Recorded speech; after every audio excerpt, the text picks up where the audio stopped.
E o governo de Mato Grosso está otimista com as projeções da economia estadual para 2020. Além de medidas severas adotadas desde o início da gestão, como os cortes de gastos e também o parcelamento do salário dos servidores públicos, o governador Mauro Mendes tem priorizado algumas reformas a fim de melhorar o fluxo de caixa. E para falar mais desses e outros assuntos, a gente conversa agora ao vivo no Jornal do Meio-Dia com o governador de Mato Grosso, Mauro Mendes. Seja bem-vindo, governador. Boa tarde. Boa tarde, Nayara. Um prazer estar aqui contigo e, acima de tudo, um prazer enorme estar com todos os telespectadores que nos acompanham por todo o Mato Grosso. Governador, vamos começar a falar da carga tributária, do ICMS. A população reclama do preço do etanol, reclama do preço dos materiais de construção e reclama também dos medicamentos. E o setor que representa, os setores que representam já falaram, olha, tudo isso é culpa do governo do estado que aumentou a carga tributária, que mudou o ICMS aqui em Mato Grosso. Então, o governo é o grande culpado desses aumentos? Na verdade, Nayara, essas pessoas elas estão faltando com a verdade ou fazendo jogo de palavras. Em alguns casos, alguns estão até mentindo para a população. O governo cortou, sim, o ano passado, alguns privilégios fiscais, os chamados incentivos. Não um incentivo bom que gera emprego, um incentivo que alguns deles, Nayara, está lá na delação do Pedro Nadaf, do Silval, não me lembro bem, que diz que pagou 2 milhões de reais em propina para administrações lá na época do Silval para ganhar esses incentivos fiscais, esses privilégios fiscais. E o governo está cortando isso. E alguns desses setores, não são todos, e alguns desses empresários, não são todos, que foram beneficiados com esses privilégios fiscais, ficam utilizando dessas artimanhas para tentar enganar a população. Vamos lá, ao caso do etanol, por exemplo, Nayara. O que o governo fez no final do ano, nós temos que esclarecer o seguinte. Primeiro, Mato Grosso tem o menor ICMS de etanol do Brasil e hoje é um dos menores preços do Brasil. Aqui, a alíquota do ICMS do etanol é 12,5%. São Paulo é 12% e os demais estados, a grande maioria, é 25%. Então, o ICMS no Mato Grosso é o segundo mais barato do Brasil. E essa mudança que nós saímos de 10,5% para 12,5%, 2% de aumento, poderia representar na bomba 5 centavos. Então, o ano passado, o etanol estava na faixa de 2,80, 2,85, 2,90, dependendo do posto, e agora está na faixa de 3,20, 3,30. Ora, a mudança que o governo fez poderia aumentar no máximo 5%, né? 5 centavos. 5 centavos. Se aumentou 20, 30, 40 centavos, isso é um problema que os postos e o setor têm que explicar. Tem nada a ver com o governo, com a mudança. Então é uma mentira quando dizem que isso é culpa dessa mudança. Mas se tem mentira, tem abuso, governador. E o que o governo pode fazer para coibir esse Nós tipo já de abuso? estamos, né, os órgãos de controle... A fiscalização vai também nas distribuidoras? Vai fiscalizar as distribuidoras e não só os postos? Nós vamos fiscalizar todos. O PROCON tem o dever de defender o consumidor.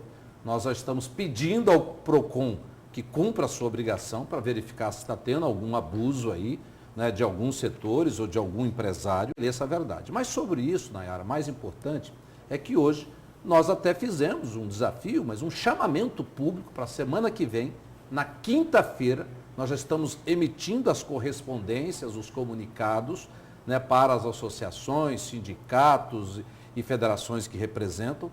Nós queremos recebê-los lá no Palácio, na audiência pública, aberta para a imprensa, aberta a quem quer ver.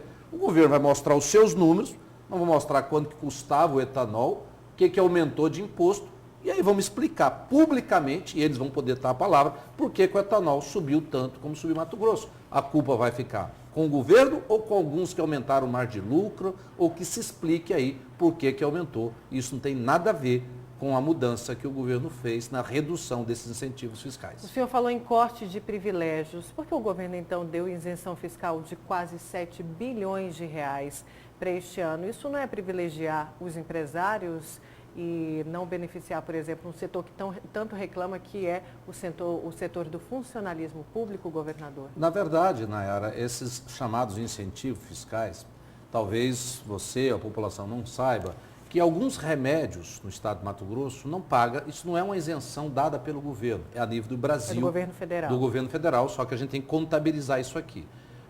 As pessoas deficientes, quando elas compram um carro, elas não pagam um tipo de imposto. Isso tem que ser contabilizado. As pessoas mais pobres, as pessoas que têm menos condições, o ICMS da energia dela é mais barato. Então isso tem que ser contabilizado, né, como incentivo fiscal.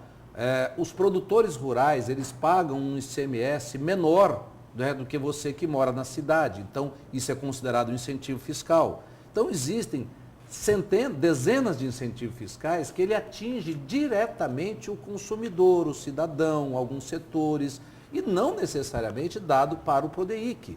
No PRODEIC é menos de 2 bilhões, quer dizer, é um terço desse valor, e a grande parte são chamados incentivos programáticos que estão aí distribuídos, né, para toda a sociedade. A cesta básica, a carne aqui em Mato Grosso paga 2% de ICMS. Isso é um incentivo fiscal, porque o ICMS de Mato Grosso é 17%. Então, quando o governo reduz o ICMS da carne, né, de 17% para 2%, isso é contabilizado tecnicamente como incentivo fiscal. Governador, falando em servidor público, eu queria entrar no assunto da reforma da Previdência Estadual. Por que o governo não aprovou a progressão da alíquota para o servidor público? Houve alguma pressão dos poderes, pressão de quem ganha mais, acima de 10 mil, por exemplo? Foi uma proposta, inclusive, de um dos parlamentares. Olha, Nayara, veja bem, se a alíquota em Mato Grosso era 11%, primeiro tem que esclarecer a população, e os servidores devem saber disso, que aquilo que o governo do estado de Mato Grosso está fazendo aqui no nosso estado, já foi feito pelo presidente Jair Bolsonaro para todos os servidores públicos federais. 18 estados brasileiros já aprovaram a mesma coisa. Então, o que nós estamos fazendo aqui, meus amigos, é exatamente aquilo que está sendo feito no Brasil inteiro. E, aliás, alguns estados fizeram coisas ainda mais pesadas. Ali, quando foi de 11 para 14, alguns foi para 16, para 18, chegando até 22%, que é o caso do Maranhão. Mas afeta, né, os aposentados, que ganham mais. Precisa. Nós tentamos construir isso dentro da Assembleia, não havia ambiente para isso, houve muitas, né, mensagens negativas que se o governo encaminhasse isso, não passaria. E como nós precisávamos aprovar, está claramente explícito, muito claro na Constituição Federal, que o Estado que não mudasse essa alíquota de 11 para 14 até o dia 1º de agosto desse ano, ele ficaria inadimplente com a Previdência Federal. E não podia seguir o teto nacional, que é de 5.800 e alguma coisa. Só que esse teto nacional para o governo federal é muito fácil, porque pouca gente na União ganha, né, este valor, diferente dos estados. Tanto que muitos estados, Nayara, essa isenção é de um salário mínimo. Aqui em Mato Grosso, a isenção vai até 3, né, mil reais. Então, existe aí uma concessão que foi feita aqui pela Assembleia Legislativa, né, de aumentar esta isenção, que na maioria dos estados está de um salário mínimo, ou seja, em torno de R$ 1.000, e aqui em Mato Grosso ficou de R$ 3.000, uma isenção para os aposentados que ganham, não terão esse desconto. Governador, vamos ao WhatsApp, pergunta do nosso telespectador aqui do Jornal do Meio-Dia. Vamos à tela aqui, olha. Boa tarde, gostaria de fazer uma pergunta para o governador Mauro Mendes. Por que ele não recebeu a cadeia da pesca para poder fazer uma lei justa onde caiba todos? Lembrando que ele foi eleito pelo povo. Vale ressaltar que o cota zero nada mais é que uma cortiça de fumaça, pois o que precisamos mesmo é de uma administração eficiente em nossos rios. É o Luiz, que é lojista. Olha, Luiz, eu não sei o que você está pensando, né, quando você diz tudo isso, mas o governo está sempre muito aberto, a Assembleia, onde é feito esse debate, está aberto, foi feito muito diálogo, tanto que o governo não pressionou para que essa lei fosse aprovada. Nós propomos o debate, porque eu escuto, Luiz, todo dia as pessoas dizer, e sabem que isso é uma verdade, que os peixes estão acabando no Rio de Mato Grosso, gente. Quer que acaba tudo para depois tomar uma providência? É isso, Luiz? Olha só o caso do dourado. Há 4, 5 anos atrás foi proibida a pesca dourada em Mato Grosso, Nayara. Está cheio de dourado nos rios hoje de Cuiabá. Está vindo gente de outros estados, até de outros países, pescar dourado em Mato Grosso. Só que ele não pode levar para casa. A cota zero, não a cota zero, esse apelido aí, Nayara, ele está equivocado. Porque, meus amigos, o governo está, a proposta que está na Assembleia Legislativa não é de acabar com as pescarias. Muito pelo contrário, se você quer ir para a beira do rio pescar, você pode. Se você quer comer peixe na beira do rio, você pode. Se você mora ali, é ribeirinho, que está na beira do rio, você pode pescar e comer. O que se pretende por 5 anos, para que a gente possa recuperar a nossa quantidade de peixes dos rios de Mato Grosso, é proibir, durante 5 anos, o transporte e a comercialização de peixes do rio. Até porque, Mas faltou um estudo mais completo? Tem parte estudos, não, tem mais estudos. Faltou enviar esse estudo? Não, mas isso vai ser divulgado, né? A lei não foi aprovada. Não, sim. Ela está em debate na Assembleia, está em discussão. Então, isso que o Luiz está falando, Luiz, tem todo um espaço aí para ser discutido. O governo está muito aberto para debater isso. Agora, nós achamos o seguinte, aumentando os peixes no rio de Mato Grosso, nós vamos gerar no Pantanal, em várias regiões de Mato Grosso, muito mais emprego com turismo. Em média, sai 100 mil brasileiros por ano do Brasil para ir pescar na Argentina, lá na região de Mendonça, porque lá tem peixe. Cada turista brasileiro que sai e vai para lá, deixa em torno de 12 a 15 mil reais com gastos que é feito lá. Nosso estado tem grande potencial, mas os peixes estão acabando nos rios de Mato Grosso. Então, com essa medida, durante 5 anos, nós acreditamos que vamos recuperar e muito a capacidade de gerar emprego e fazer um turismo realmente voltado para essa área. Governador, vamos a mais uma participação aqui do telespectador do Jornal do Meio-Dia. Caro governador Mauro Mendes, quero registrar meu protesto contra o fechamento da escola Nilo Povas. É a escola essa que foi a melhor e é a melhor escola que a minha filha já estudou e estuda. Gostaria de pedir para que reconsiderasse o fechamento da referida escola. Qualquer outra escola que ela vá, não creio que será tão boa como essa. Por que não transferir os alunos do Epaminondas para lá? Pois é, eu não sei o nome do nosso telespectador, mas olha só, nós temos ali a escola Nilo Povas, é uma escola para 1.800 alunos. Sabe quantos tem estudando lá na Nilo Povas? Está matriculado para esse ano, Nayara? 94. Vou repetir, uma escola que tem capacidade para 1.800 alunos estão matriculados esse ano, 94. Do lado, a 150, 200 metros, uma da outra, tem uma outra escola chamada, a escola que ele mesmo cita aqui, Epaminondas. Só que lá na Epaminondas, no bairro Lixeira, todos os alunos são do bairro. Na escola lá do Nilo Povas, a maior parte dos alunos vem de ônibus de outros bairros. Eles descem no ponto de ônibus ali na Coronel Escolástico, tem que andar 3 quadras para a esquerda, eles vão andar agora 3 quadras para a direita. O que é mais fácil? Eu modificar 95 para estudar na Epaminondas ou pegar lá 250 alunos na Epaminondas, que são todos do bairro, e mudar para Nilo Povas. E o governo não estuda nem ceder essa escola à prefeitura, como o prefeito havia pedido, fazer uma troca aí? Não, que o governo fique com o prédio da Secopa e que a prefeitura cuide do Nilo Povas. Olha, o prefeito... Inclusive o prefeito chegou a chamar, a gestão chegou a chamar o governo de egoísta. Na verdade, o prefeito de Cuiabá, ele conversa muito, eu não quero aqui fazer um debate sobre a sua personalidade, ele vai ter a oportunidade, né, de fazer esse debate esse ano, se ele for para a reeleição, mas as notícias que a gente tem, né, que as coisas por lá da prefeitura não andam muito bem. Denúncias de corrupção surgindo toda hora, né, a gente está vendo aí o Ministério Público abrir toda semana investigações, abriu agora pelo mau funcionamento do novo pronto-socorro, acabou de abrir uma nova investigação, mas isso é um problema do Ministério Público, né, que vai cuidar, eu acredito, vai cuidar muito bem de todas essas denúncias que estão surgindo.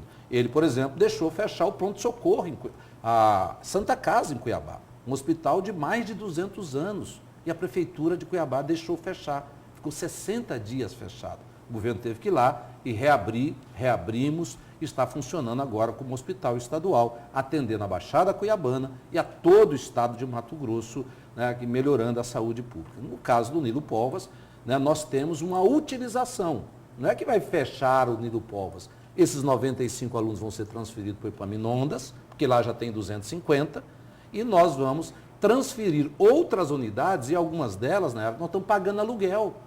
Nós vamos economizar só de aluguel quase 50 mil reais por mês, transferindo escolas que nós temos ali na região central, na educação inclusiva, em outras áreas, para funcionar dentro do Nilo Povas. Então, o Nilo Povas continuar sendo uma unidade da Secretaria de Educação, só que com uma destinação diferente do que ela tem hoje. Governador, tem uma pergunta aqui do telespectador sobre VLT. Vamos aqui à tela. Meu nome é Feliciano, do Novo Paraíso. Queria saber do governador se ele vai concluir o VLT, porque eu só votei nele porque ele prometeu que iria concluir o VLT. Eu espero que ele não faça igual Pedro Táxi. E aí eu quero complementar a pergunta do nosso telespectador. Existe aí uma corrente na cifra pelo abandono do VLT e pela substituição pelo BRT? A sua opinião também, respondendo o telespectador pessoal do governador de Mato Grosso.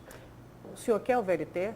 Primeiro, vamos fazer uma correção aí, o telespectador que mandou Feliciano. Feliciano, viu, Feliciano? Eu nunca prometi que ia terminar o VLT. Eu disse com muita clareza que nós precisaríamos de 1 ano para estudar qual a melhor solução para dar uma solução para o problema do VLT em Cuiabá.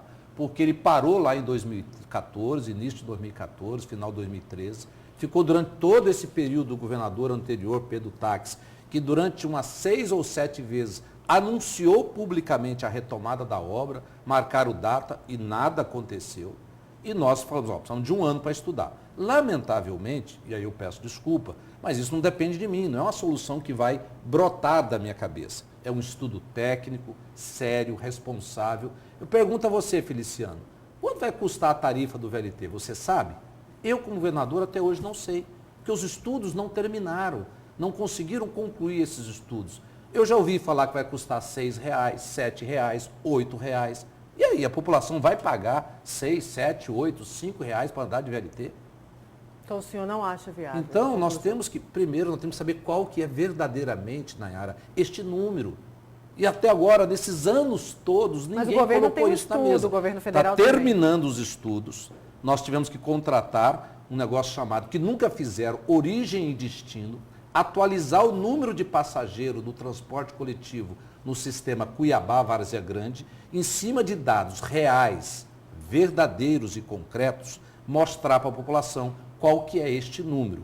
Se ele é 3, 5 ou 10 reais, quem vai pagar essa conta? Será que é o usuário? Alguém vai bancar? Da onde vem o dinheiro? E da onde nós vamos tirar o dinheiro, que é em torno de quase R$1 bilhão?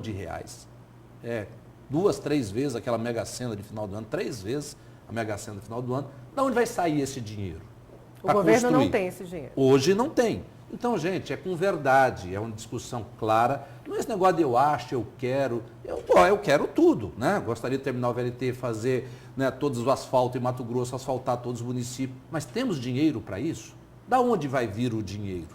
Graças a Deus, no ano passado, nós conseguimos muito recuperar o estado de Mato Grosso.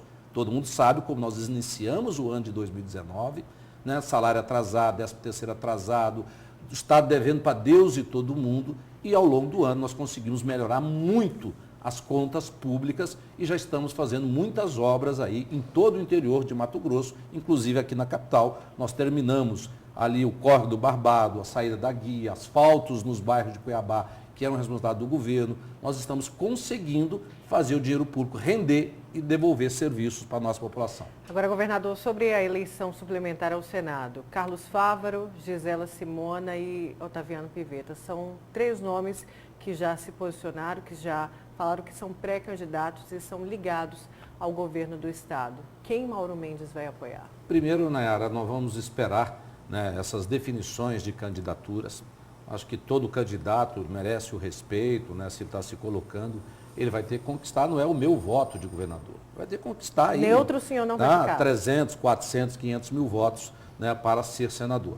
Eu, como governador, nunca fui uma pessoa de ficar em cima do muro, né, eu sempre sou um homem de posições, explico, tenho o dever de dar explicação o tempo todo à nossa população, mas eu preciso esperar um pouquinho, né, para que nós tenhamos um cenário concreto definido, quem verdadeiramente vai ser candidato. Vou conversar com algumas pessoas, vou ouvir, né, os nossos aliados políticos para ver qual vai ser a posição que eu possa eventualmente tomar. Mas não tem que preocupar muito com o governador, não. Minha grande função é administrar Mato Grosso, é cuidar da saúde, melhorar a segurança, fazer as obras que estão necessárias em todo o estado de Mato Grosso e fazer política a gente gasta menos tempo, porque o meu maior papel e compromisso e obrigação é administrar Mato Grosso e melhorar a vida das pessoas que vivem nesse estado. O senhor falou que nunca ficou em cima do muro, mas nas eleições passadas para a prefeitura, o senhor teve uma certa resistência em apoiar o Wilson Santos.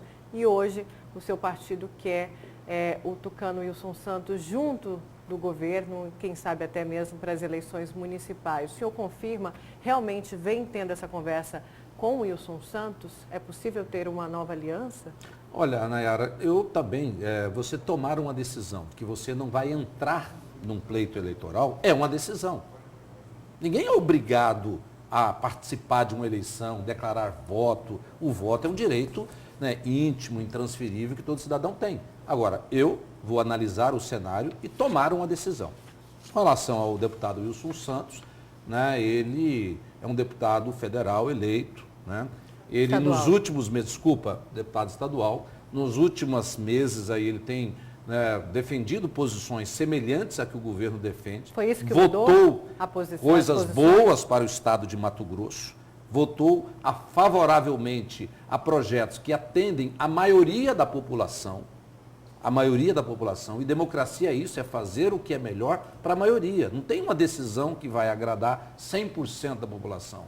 Tem decisões que agradam a maioria. Então, a boa decisão é que agrada a maioria. Então, ele está adotando essa posição e se ele está apoiando essas medidas, ele é bem-vindo sim, se quiser vir para a base de apoio, não do governo, mas das boas medidas para ajudar a melhorar o estado de Mato Grosso. Para a gente encerrar, falando agora de eleições municipais, quem vai ser o candidato do DEM para disputar a prefeitura de Cuiabá? Tem aí um monte de nome. Tem o secretário de Saúde, Gilberto Figueiredo, tem Fábio Garcia, inclusive já falaram do seu secretário-chefe da Casa Civil, Mauro Carvalho, e tem até mesmo o jornalista, comunicador e ex-prefeito de Cuiabá, Roberto França. Quem será o nome do DEM? Tem muitos nomes aí, Nayara, mas essa é uma decisão que provavelmente do governador será essa decisão? Não é do governador. Eu sou apenas o governador do estado de Mato Grosso. Como cidadão que vive em Cuiabá, me interessa sim, como cidadão, né, pelas eleições de Cuiabá, né, porque vivo nessa cidade. Não vamos sair por aí interferindo nas eleições municipais, nós temos que respeitar as autonomias dos partidos, dos cidadãos que vivem nas cidades, escolher quem ele quer administrando a sua cidade. Agora, eu vivo em Cuiabá e aí eu posso sim pensar um pouco mais até como cidadão.